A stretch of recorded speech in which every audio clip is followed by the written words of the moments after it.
Now we have two states: before the corona crisis and afterwards. And I would be more metrics oriented from the day one. We knew nothing actually at the very beginning. We shouldn't spend too much money for a concept. We should act as fast as possible. We were very, very wrong about the fact that this process will be temporary. So we never thought about the supply. The supply was reaching us automatically. Just in order to save some money, you are inviting some, junior specialists into that, and they are fucking up all the campaigns you're running. Hi there, I'm Igor, and you're watching The Marketplacer, the channel about how to start the marketplace or how to grow one. This is an extension of my series of interviews with the founders of marketplaces. And today with me is Nick Nedelchuk, the founder of Dutch marketplace Localie, that helps you to find a guide in any place you go to. Hi, Nick. Hi, nice to be here. So can you tell a couple of words about your project in general? When did you start and what is the current stage with it?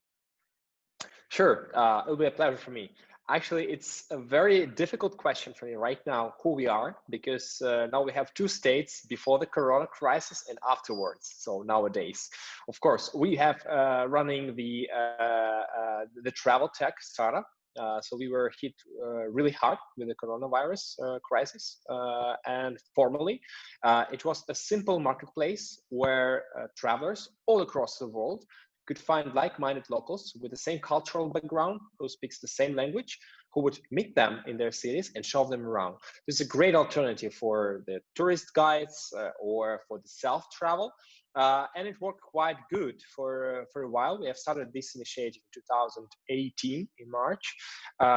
It was just a side hustle because I was working full-time at the corporation. I was working previously at IKEA.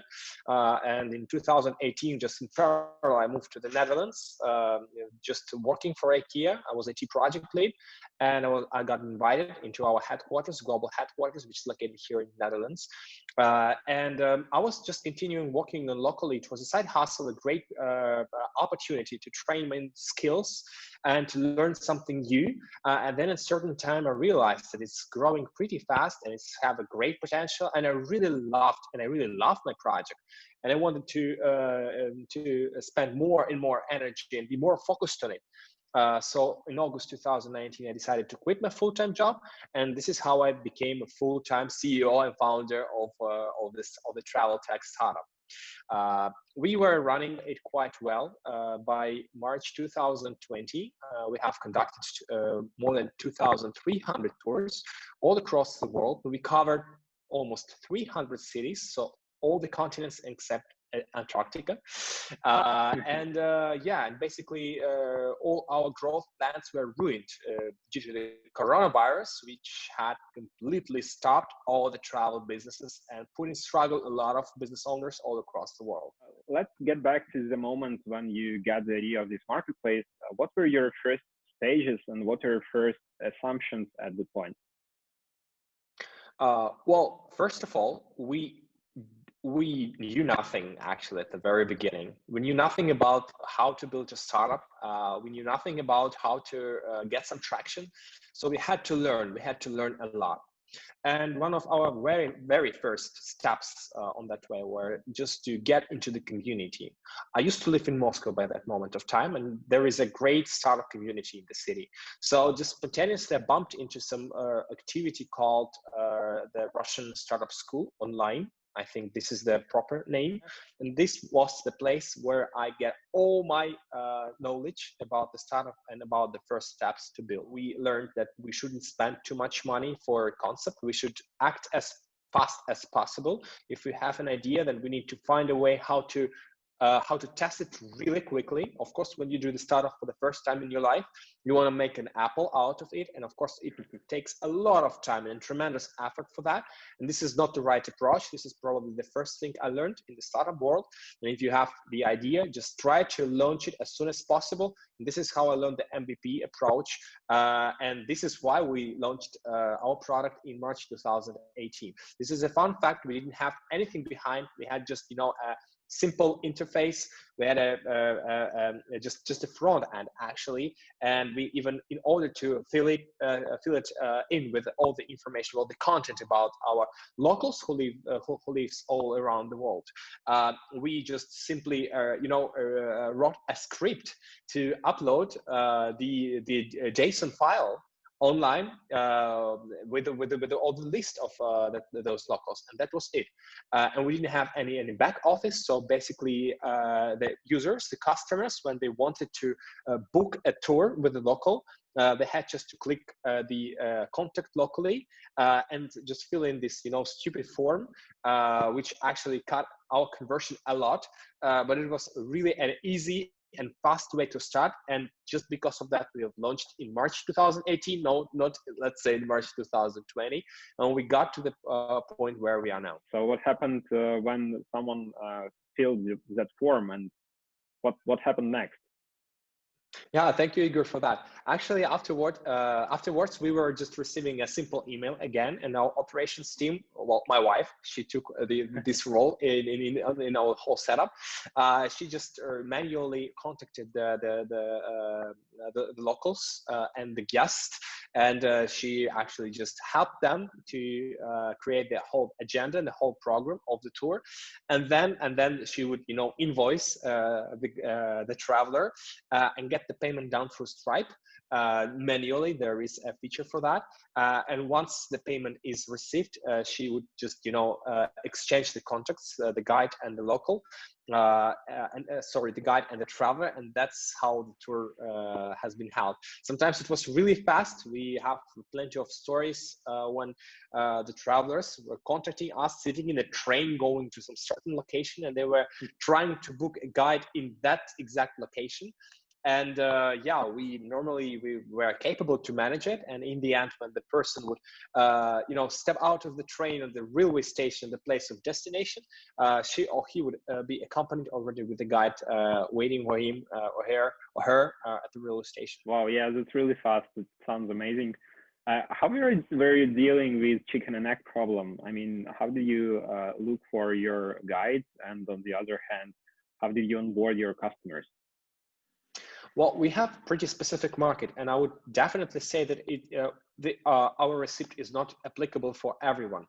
But what we realized is that the time of acquisition, the customer, so the guy who will pay money for the service, it's longer for us. And when we are trying to acquire a customer, we are getting a lot of supplies actually through this path, because again, there are like friends of the people living abroad, and again, there are actually people living abroad who we're advertising to, and it's very easy to become a supplier for Localie, because you just need to sign up and then go through the interview process, and then you're on the site. You don't need to pay anything for that.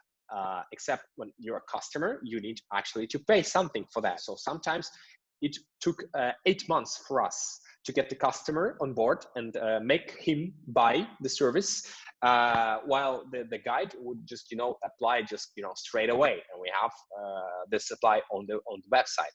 So we never thought about the supply. The supply was reaching us automatically, or sometimes when we would receive a request to some location that we are not covering right now. In the very early days, we would just go and just manually try to find someone there through our network, or just through the Instagram or internet, and it worked well for us as well, and it helped us get our, let's say, first couple of hundred suppliers. Which of the channels from customer perspective works the best for you? Which of them generates you the most customers and has pretty high conversions? Because obviously this is not the same. Yeah, well, we have absolute top one in that sense, and that is Instagram. Instagram worked very well for us in terms of the CPA metric and in terms of the customer engagement, and we were pretty actively from day one on Instagram. And actually also the curious fact, the first order, actually the real order, which was paid, we received even before we launched our startup, and it was through through Instagram. So that's the fun fact. But the customer engagement there, specifically for travel, was enormous. And still we are actually putting a lot of effort in Instagram, and still all the advertisement we are rolling, it's on Instagram, the advertisement is the most efficient. As far as I understand, you started earning money from very, very early days. So do you remember that moment when you earned your first euro from the transaction? Yeah, of course. It was March 2018, and it was a few days before the launch of our product. So it was completely for Instagram, and we were just, it was, just a simple money transfer to the bank card. So of course, when you were just starting something, it doesn't make sense to, to incorporate that some kind of like legal entity for that, because you never know if that will work. So we actually we were getting money on our just bank card of like a private person. That was just fun, and I think it felt really creepy for the travelers who used the service, but it worked actually, and this is how we earned our very, very first dollar. At which point did you understand that you are a marketplace, or did you want to create marketplace from the early beginning? I think it was an intention to create a marketplace from the very beginning, even though I didn't understand that there is such a term. So I probably learned that a bit later, that this kind of websites and web platforms are called marketplaces. But yeah, basically, we are still considering the product that we are building something between the marketplace, the classical marketplace where we have supply and demand, but also the social media or social network. This is quite important. This is probably a very interesting experiment just for the global market, and especially for us, to build something like a social network, but with the marketplace built in. What we're trying to build right now is something like a social media, with the only difference is that when you see the person, the supplier, right, the Localie, how we call them, when they're telling the story, you can connect with them, and you can actually visit them in their city, and they will guide you around, of course, when it's, again, safe and it's possible to travel. But even before that, they can also help you with all different services. For instance, some of our Localies can help you enter the foreign university, because some of the Localies could be, alumni of the university you are aiming to enter yourself. Or if you want to learn the foreign language, again, you can contact Localie, who are specialists in that, and that Localie will help you learning that foreign language, and many more services like that we decided that we can actually supply from our community. But the key word here is the community, because what we're trying to make is the community, but also to make it happen, we need also to get some financial flows. And also we need to stimulate our locals all across the world and just support them in these difficult times. As far as I understood, you started Localie with your wife, or did you have any other co-workers at that moment? Well, Localie was initially started with my business partner. His name is Sergey Chubykin. He used to be my teacher in the university, and he is still my business partner. So we're sharing our shares in Localie. We were considering that this manual process for handling the bookings, for reservations from our travelers, it will be really temporarily set up. And that's why I asked her if she doesn't mind to join the team, and the team of two actually, right? And help us out with all this operational flow, and just reply to the travelers and link them to the locals and process all the payments. We were very, very wrong about the fact that this process will be temporary. It actually was replaced only like a couple months ago, just before the Corona crisis. That was the time when we absolutely automated the process, the flow of orders. So now actually you can use our platform to directly contact Localie, and all the payments will be processed directly through the system. When you started, did you have any set of hypotheses you wanted to check, and what were the KPIs that helped you to validate those hypotheses that told you that the market exists or the community exists? I didn't know what hypothesis means actually at that moment of time when I started. So I learned that on the way. So yes, we didn't test any hypothesis, and we didn't have an approach of making the serious business out of that. So we've been more passionate about the project and less business oriented in that sense. And then it came to us on the way. And of course, right now we are taking the HADI approach, the HADI, when you're just setting some hypothesis during the brainstorm. Again,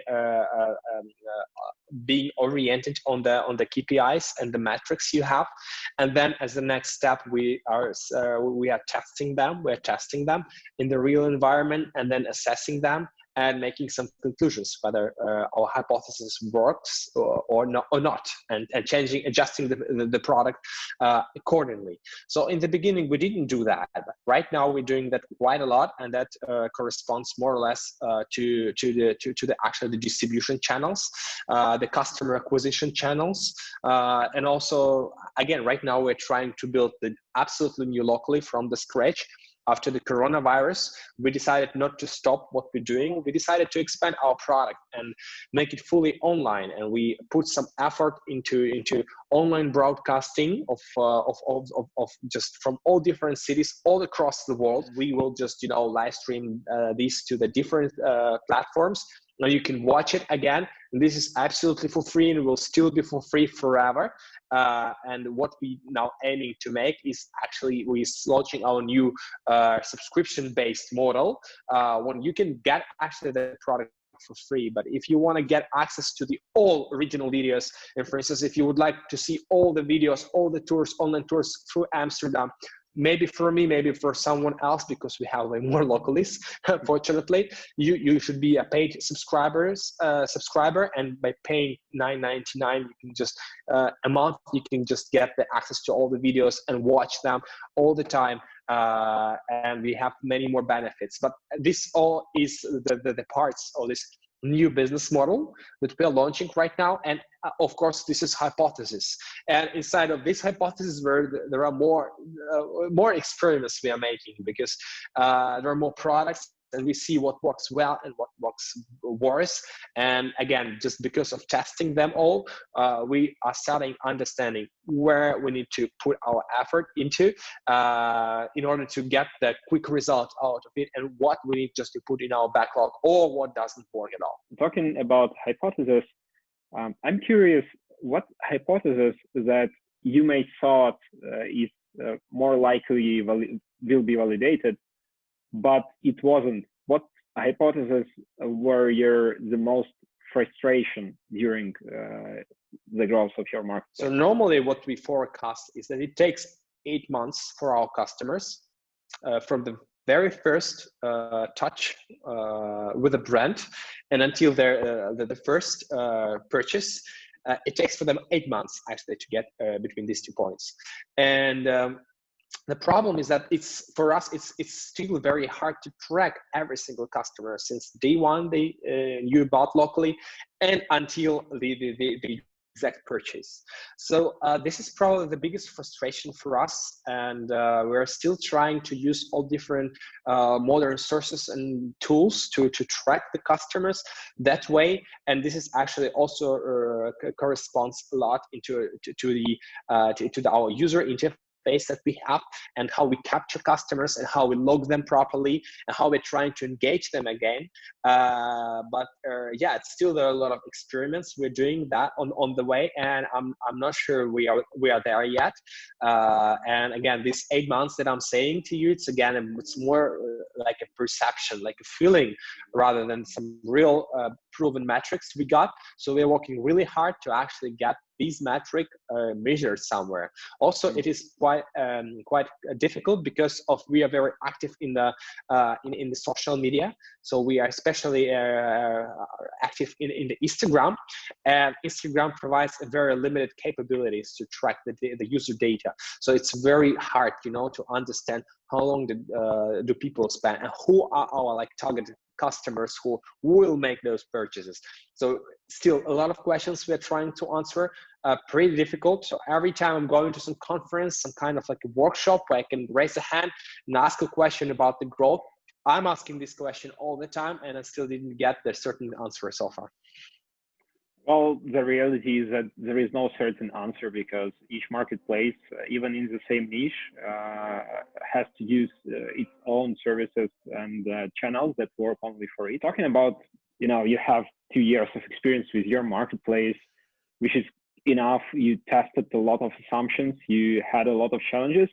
So can you name like top 3 things that you would do in a different way if you started this marketplace again? I would be more business oriented, and I would be more metrics oriented from the day one. I would track everything possible from the day one again. I would actually code less, and I would use the third-party solutions more. So for instance, just in order to test the hypothesis, even without having a website or anything, you don't need to have a programmer skill, so you don't need to have a CTO on your team. You just can use the services like Tilda or many others, where you can create a website, and you can actually connect it to the Google Analytics by yourself. You don't need programming skills for that. You can just start, getting the traffic through that. The other mistake I made is without knowing the social media marketing principles, I decided just to hire people who can do that. And the bad thing is that when you're a small startup, you cannot afford the real professionals in that field who you could really rely on. So you save some money by saving, and just in order to save some money, you are inviting some junior specialists into that, and they are fucking up all the campaigns you're running, and you still can't understand why is that. And then just through the pain, you realize that first of all, you need to understand the SMM principles yourself. You need to understand how to run campaigns, especially when you're trying to make something new, like we do in Localie. It's very hard, just to figure out who are your target audience and how to target them.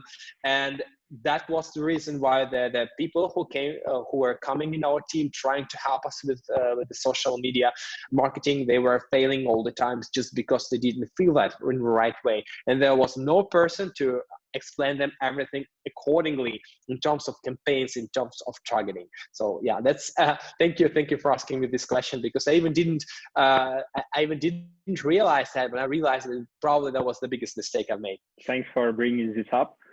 The next question I'm going to ask, it bothers many of startuppers and marketplacers. Did you raise or did you look for any investments? Yeah, we did. We did raise $176,000. That was our pre-seed round. And it approached us just by occasion, I would say, just because the investor himself, he encountered Localie somewhere on the internet and tried to use this service for a few times, and he really loved it. And then he booked a trip with me. Again, I'm also Localie, so you can just experience Amsterdam with me for sure.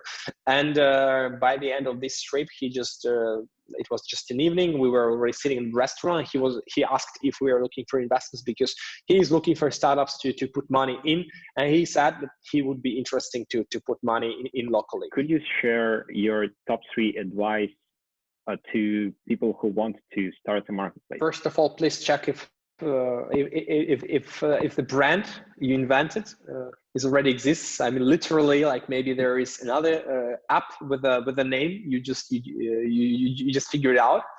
That was a really fun fact. We didn't bump into that ourselves, but once we already encountered the startup who decided to use the name Localie, and it was in 2 years after we started. So that was a funny fact, and I was just feeling like a bit, frustrated about the people who are starting their own business and putting some effort into developing the app, but they are not capable to, you know, check the market if there is already. So the market research, that will be very, very good. When we started Localie, it was probably a mistake for us that we didn't make a proper market research, but maybe it wasn't a mistake, because who knows, maybe we would decide that the travel market is very saturated and maybe this is not the right thing to start. But we started and we get our customers, and and they love us, and actually it makes us our product very special and unique. But market research would be very good and very useful, just in order to understand if there are already some guys who are doing what you do, and especially if they do something better than you propose. So there would be no any sense to start. And anyway, the market research would help you figure out that what the product should look like. What are the disadvantages of your competitors, and what are the advantages of them? Or maybe you would do something really cool and get their customers.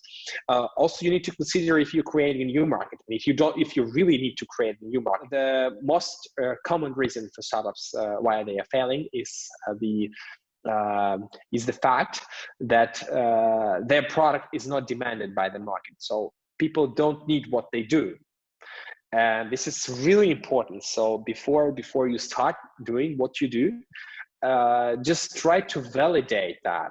If it's possible to validate that without any developing code or without any rocket science behind, if you can make it like an MVP of the product, something really short and simple, which would you bring to the market and get the real people feedback about that would be fantastic. It would be also fantastic if those people who would, you know, bring you feedback are not your friends or relatives, because they can say shit about your product. They can also say a lot of good things about your product, but it's not going to be a case because they're a bit biased in that case. But if you, for instance, just create an Instagram channel and you would, you know, just put some content in your profile, and then you would create a post where you just explaining what you do and what you want to achieve. And if you would run a commercial for that, spend $20 for that, then you would get the conversion rate. Then you figure out how much people are just interested to click on that, and how much people would interested, you know, to follow you or to go to your website. And that's how you would realize if what you do is what people really want. Yeah, totally. I totally agree. And this is one of the ways how I advise to start testing the idea, just to define which channel will bring you the early adopters for from your audience, and try to invest like $100 in that channel and to see what happens. And then you will understand whether you need to move forward with it. Yeah, okay, it could save years of your life.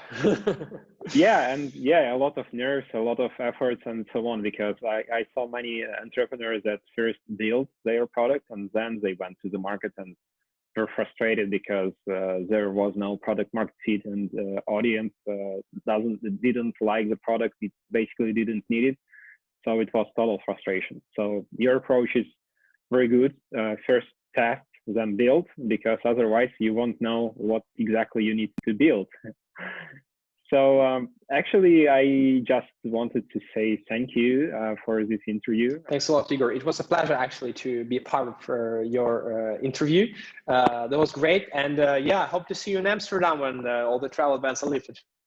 Yeah, for sure.